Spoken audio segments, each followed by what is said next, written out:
بسم اللہ الرحمن الرحیم۔ فضائل اور احکام عشرہ ذی الحجہ، دوسرا حصہ۔ کل کی مجلس میں ہم نے چند احادیث مبارکہ اور چند چیزیں ذکر کی تھی، اور یہ بات عرض ہوئی تھی کہ عشرہ ذی الحجہ میں نیک عمل اللہ کے ہاں بہت زیادہ مقبول ہوتا ہے اور محبوب بھی ہے، اور ذی الحجہ کے پہلے 10 دن بہت قیمتی ہیں، عام دنوں سے 1000 گنا زیادہ قیمتی۔ ان میں جو بھی نیک کام کیا جائے اس کا وزن بہت زیادہ بڑھ جاتا ہے۔ حدیث عائشہ میں موجود ہے، اور اسی طرح ان 10 مبارک ایام کی تحلیل، تکبیر اور تسبیح عام دنوں کے ذکر سے بہت افضل ہے، خاص طور پر لا الہ الا اللہ اور اللہ اکبر کی کثرت، اور سبحان اللہ و بحمدہ، اور اسی طرح تیسرے کلمے کا اہتمام کر لیا جائے تو اس میں سب کچھ آ جاتا ہے۔ اسی لیے کئی اللہ والے ان ایام میں صلاۃ التسبیح ادا کرتے ہیں، اس میں 4 رکعت کے دوران 300 بار یہ مبارک کلمات ادا ہو جاتے ہیں۔ ان 10 مبارک ایام کی تلاوت عام دنوں کی تلاوت سے بہت افضل ہے۔ مبارک ہو ان لوگوں کو جو ان ایام میں قرآن مجید کو زیادہ وقت دیتے ہیں اور اللہ تعالیٰ کے کلام کے ذریعے اللہ تعالیٰ کا قرب حاصل کرتے ہیں۔ اسی طرح اس مبارک عشرے میں توبہ کرنا عام دنوں کی توبہ سے بہت زیادہ افضل ہے، زیادہ محبوب اور زیادہ قیمتی ہے۔ خوش نصیب لوگ ہیں وہ جو اس عشرہ میں گناہوں سے بچتے ہیں اور توبہ و استغفار کی کثرت کرتے ہیں، اور اسی طرح وہ لوگ بھی بہت زیادہ مبارکباد کے مستحق ہیں جو اس عشرہ میں صدقہ خیرات اور عبادات کا اہتمام کرتے ہیں، والدین کی مالی خدمت کرتے ہیں، عام دنوں کے خرچ سے بہت افضل اور بہت قیمتی ہے۔ خوش بخت ہیں وہ لوگ جو ان ایام میں اپنی جیب ہلکی اور اپنا نامہ اعمال وزنی کر لیتے ہیں۔ جیب تو پھر بھی بھر جاتی ہے، مگر ایسے قیمتی دن روز روز نہیں آتے۔ سب سے بڑھ کر یہ کہ ان دنوں کا حج فرض ہے اور سب سے افضل عمل ہے، اور اس کے بعد سب سے افضل عمل قربانی ہے۔ عام دنوں میں کوئی 100 اونٹ بھی اللہ تعالیٰ کی رضا کے لیے ذبح کرے تو وہ 10 ذی الحجہ یعنی عید الاضحیٰ کے دن ایک بکرے کی قربانی کے برابر نہیں ہو سکتا۔ جی ہاں، عید الاضحیٰ کی قربانی بہت بڑا عمل ہے، اور مسلمانوں کو چاہیے کہ بہت شوق، بہت رغبت اور بہت کھلے دل کے ساتھ قربانی کیا کریں۔ شیطان اور اس کے کارندے قربانی کے خلاف طرح طرح کے دلائل اور وسوسات لاتے ہیں، مگر ان کی ایک بھی نہ سنیں، بلکہ بہت اچھی اور زیادہ سے زیادہ قربانیاں کریں، اور اپنے گھر کے علاوہ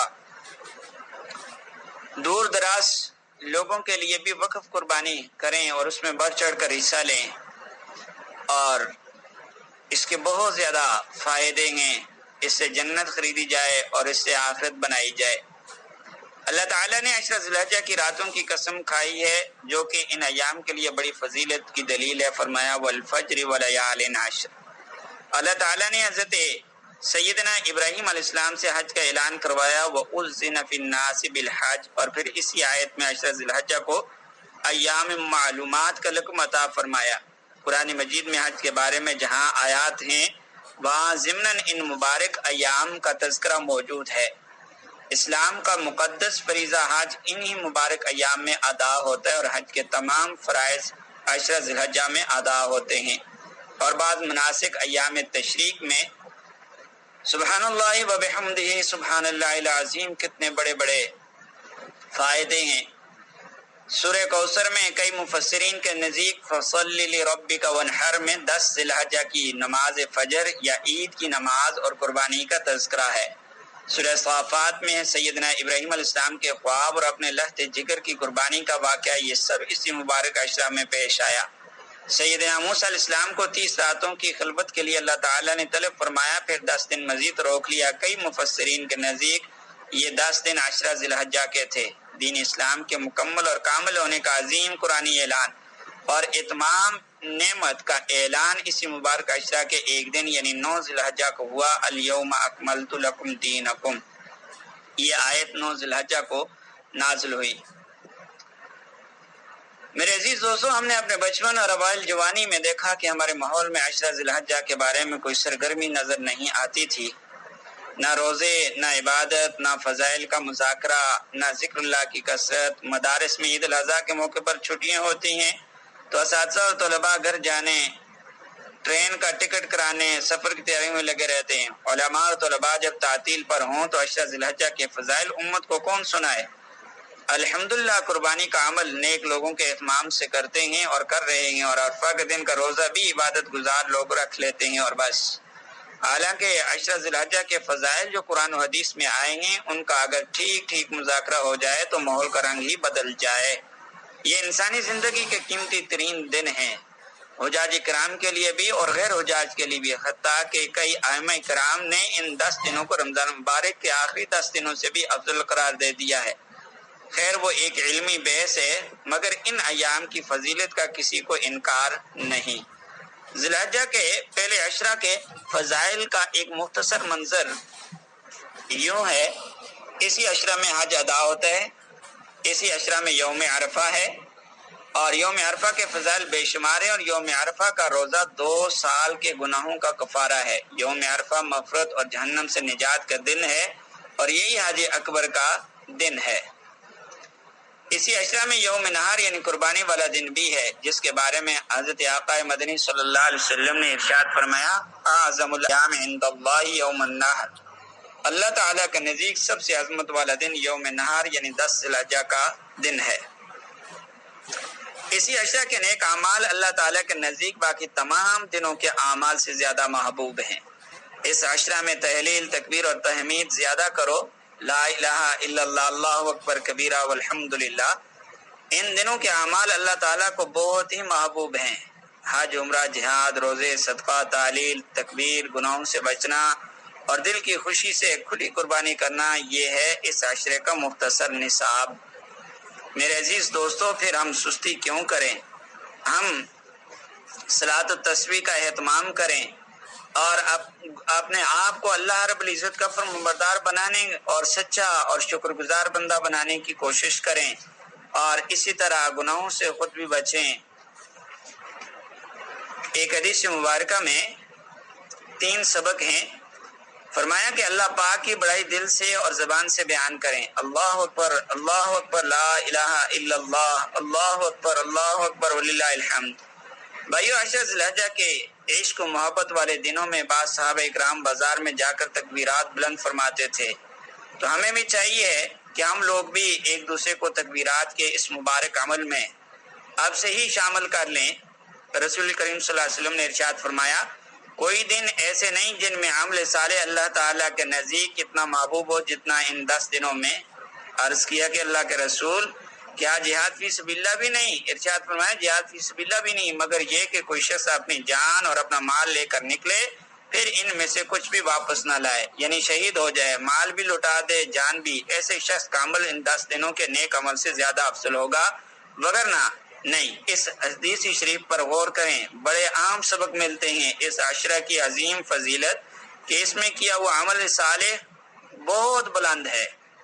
دوسرا یہ کہ حضرات صحابہ کا پختہ نظریہ تھا کہ جہاد سب سے افضل ہے، اس لیے جب کسی اور عمل کی جزوی فضیلت سنتے تو حیران ہوتے اور طالبانہ سوال فرماتے۔ تیسرا سبق یہ کہ جہاد فی سبیل اللہ کے معنی بھی اس حدیث شریف سے واضح ہو گئے، اور جو ہر عمل کو جہاد بنا بیٹھتے ہیں، غور فرمائیں کہ حضرت آقا مدنی صلی اللہ علیہ وسلم اور حضرت صحابہ اکرام کی مجلس میں جہاد کا کون سا معنی مراد ہوتا تھا؟ ارے بھائیو، محبت کا پہلا تقاضا یہ ہے کہ ہم حضرت صحابہ اکرام کے نظریہ کو اپنائیں۔ میرے عزیز دوستو، یہ دن تو ایسے ہیں کہ مٹی کو سونے بنا دیں۔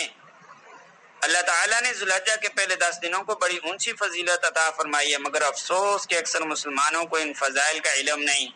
حضرات صحابہ اکرام میں یہ بات چلتی تھی کہ عشرہ ذی الحجہ کا ہر دن فضیلت میں 1000 دنوں کے برابر ہے، اور عرفہ یعنی 9 ذی الحجہ کا دن 10,000 دنوں کے برابر ہے۔ مفسر ابن کثیر رحمہ اللہ نے اس عشرہ کے فضائل پر احادیث جمع کرنے کے بعد فرمایا کہ یہ 10 دن رمضان مبارک کے دنوں سے بھی افضل ہیں۔ عشرہ ذی الحجہ کی ہر نیکی، ہر عبادت بہت افضل اور اللہ تعالیٰ کو محبوب، مگر یہ بھی سچ ہے کہ اس عشرے کی عبادت آسان نہیں۔ رمضان میں ماحول ہوتا ہے اور شیاطین گرفتار، اب ماحول بھی نہیں اور شیطان بھی آزاد، اس لیے محنت درکار ہے مگر مخلصین کہاں گھبراتے ہیں، ان کو تو مزہ ہی محنت میں آتا ہے۔ ذی الحجہ کے عشرے کی فضیلت قرآن مجید میں بھی ہے اور بہت سی صحیح احادیث میں بھی ہے، اور یہ دن افضل ترین دن ہیں، حتیٰ کہ اہل علم کے نزدیک رمضان مبارک کے دنوں سے بھی افضل۔ ان دنوں کے ہر نیکی بڑے بڑے فرائض سے زیادہ بھاری ہے۔ اتنے عظیم اور بے شمار فضائل کے باوجود آج کل ہمارے ہاں ان دنوں میں کوئی فرق نہیں آتا، نہ ہی مساجد بھرتی ہیں، نہ ہی نیکی کے بازار سجتے ہیں۔ سوچیں کہ آخر اس محرومی کی کیا وجہ ہے؟ میرے عزیز دوستو، ان 10 دنوں کا مختصر سا نصاب کی اس میں ہم ساری چیزیں اپنا لیں۔ ایک مختصر سا آپ کے سامنے عنوان رکھتے ہیں۔ فرمایا کہ سب سے پہلے قربانی بہت ذوق و شوق اور اہتمام سے کریں، استطاعت ہو تو واجب کے ساتھ نفل قربانی بھی کریں۔ یکم ذی الحجہ تا 9 ذی الحجہ تمام 9 دن، کم سے کم آخری 3 دن روزے کا اہتمام۔ نمبر 3 تحلیل یعنی لا الہ الا اللہ، تکبیر اور تحمید کی کثرت۔ آسان طریقہ یہ ہے کہ ہر دن اور ہر رات 300 بار تیسرا کلمہ ان تمام دنوں میں پڑھ لیں، انشاءاللہ ایسا فائدہ ہوگا جو بیان سے باہر ہے۔ نمبر 4 تلاوت میں کچھ اضافہ کر دیں اور یہ اضافہ عید کے دن بھی جاری رہے۔ نمبر 5 روزانہ انفاق فی سبیل اللہ کی طرف متوجہ ہوں اور کچھ نہ کچھ اللہ کے راستے میں خرچ کرتے رہیں، چاہے وہ کسی بھی صورت میں ہو۔ اور نمبر 6 اللہ رب العزت کے راستے میں نکلنے کی محنت، اور جو لوگ اللہ کے راستے میں نکلے ہیں ان لوگوں کے لیے اخلاص سے دعائیں اور ان کے لیے نیک گمان رکھنا، یہ بھی اس عشرہ ذی الحجہ کا اہم حصہ ہے۔ سحری کی پابندی اور روزہ، اور جب سحری کو جاگیں تو تہجد کا مزہ بھی لوٹ لیں۔ نمبر 8 والدین اور اہل عیال کا خرچہ ان دنوں حسب استطاعت بڑھا دیں۔ گھر میں عشرہ ذی الحجہ کے فضائل کا مذاکرہ کرتے رہیں۔ اسی طرح صلہ رحمی، کھانا کھلانا، صدقہ خیرات کی کثرت۔ جنہوں نے قربانی کرنی ہو وہ ذی الحجہ کا چاند نظر آنے کے بعد اپنے ناخن، بال وغیرہ نہ کاٹیں جب تک کہ قربانی ذبح نہ ہو جائے۔ ان تمام دنوں میں تکبیر اللہ کے ساتھ نماز کا زیادہ التزام کریں۔ عید الاضحیٰ کی 13 سنتیں یاد کر کے ان کو عمل میں لائیں۔ دوسرے مسلمانوں کو بھی عشرہ ذی الحجہ کے اعمال کی طرف متوجہ کریں۔